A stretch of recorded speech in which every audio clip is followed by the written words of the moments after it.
நல்லா கவனிச்சு பாத்தீங்களா? மோசேக்கு ஒரு பெரிய ப்ராஜெக்ட் கத்தர் கொடுத்தாரு. என்ன ப்ராஜெக்ட்னா 6 லட்சம் புருஷரை கொண்டு வந்து கானானுக்குள்ள கொண்டு போகணும். அவங்களோட மனைவி பிள்ளைகள் ஒரு நாட்டையே லீட் பண்ணணும். ஆனா இந்த பையன் பாத்தீங்கன்னா ஷார்ட் டெம்பரா இருக்கான். ஏதாவது பேசினா அடிச்சு கொன்னுறான். எகிப்தின் அடிச்சு கொன்னுட்டான்.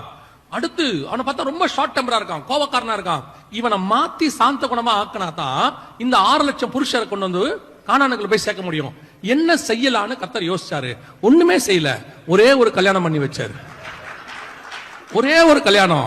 40 வருஷத்துல அவனை போல பூமியில் சாந்த குணம் உள்ளவன் ஒருவனும் இல்லை. இல்லையா? நாம நினைக்கிற மாதிரி வாழ்க்கை என்ன செய்யாது, 100% அமையாது. கர்த்தர் கொடுத்தாரா, அதுல ஏதோ ஒரு ரீசன் இருக்கும். அதைத்தான் நீங்க பார்க்கணும். ஏன் கர்த்தர் இதை எனக்கு கொடுத்தாரு அதை கேட்கணும் ஆண்டவர்கிட்ட. அந்த திட்டத்தை கர்த்தர் நிறைவேற்றி தருவார்.